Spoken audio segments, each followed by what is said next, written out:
What is the difference between buy and build investments and regular private equity deals?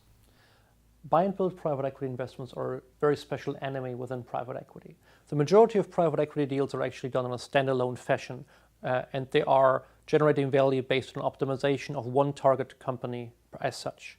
Buy and build investment programs are conducted by private equity investors with a special objective to exploit synergies between the acquired companies. Often one platform company is bought initially, and then a number of so-called bolt-on acquisitions are made, either in a horizontal consolidation of an industry or by combining synergistically a variety of companies which together will be more valuable, frankly, to be then sold in one piece by the private equity house. Okay, so why are buy and builds then so important from a macroeconomic perspective?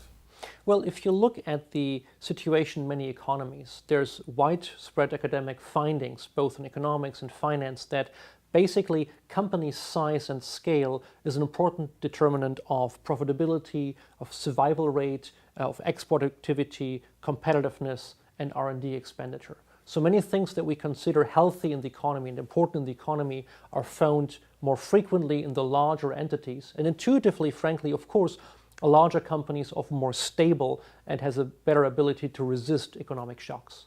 Now, if you look at what buy and build private equity does, it is really a catalyst to create those relatively larger entities. Buy and builds happen at very different areas of private equity in terms of deal sizes, but very often buy and build specialists take relatively small entities, professionalize them, combine them into larger entities, which can then often be purchased by industrial buyers and then managed going forward. As such, buy and build private equity performs a very crucial task in combining entities, small entities, and making them more robust to economic shocks in the economy. Okay, so you're already alluding to strategic M&A activity. Now, how do the buy and build actually differ to the to those M&A deals? Well, one could say that they shouldn't differ much, because essentially it's one company acquiring one or several additional businesses. However, we observe a different logic between those two programs, because by comparing the performance, and in particular the likelihood of failure between M&A either done by an industrial acquirer without private equity involvement, or an acquisition program that is sponsored, that's financed by private equity, we know from many studies that the average M&A deal is not very value creating, and that the average M&A deal actually failed in the sense that it does not meet its objectives. So looking at M&A done by industrial buyers, we see this as very risky and not necessarily successful in the majority of the cases.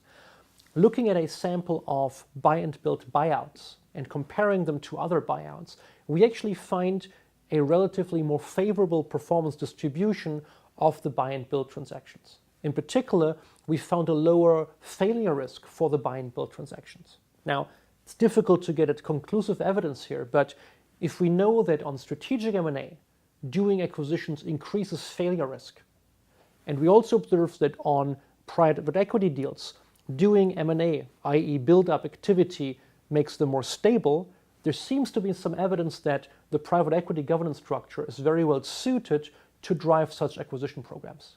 Now, you have to ask your question why this may be the case, and here we can only speculate as there is no exact hard evidence, but you can make the case that very often, as we know, the standard M&A is done not only for rational financial objectives. Very often it's a question of empire building, it's a desire to acquire that industrial competitor that we've always been fighting with for other than economic reasons. Private equity has many things one can criticize about them, but private equity is a very clear, robust and sober, rational way to look at things. And so these acquisition programs are probably more likely to only happen when indeed there is a strategic and economic reason to build more stable, more valuable enterprises. And so private equity investors are probably less likely to fall into the traps of psychology, of empire building, of the conquering army syndrome in executing M&A strategies.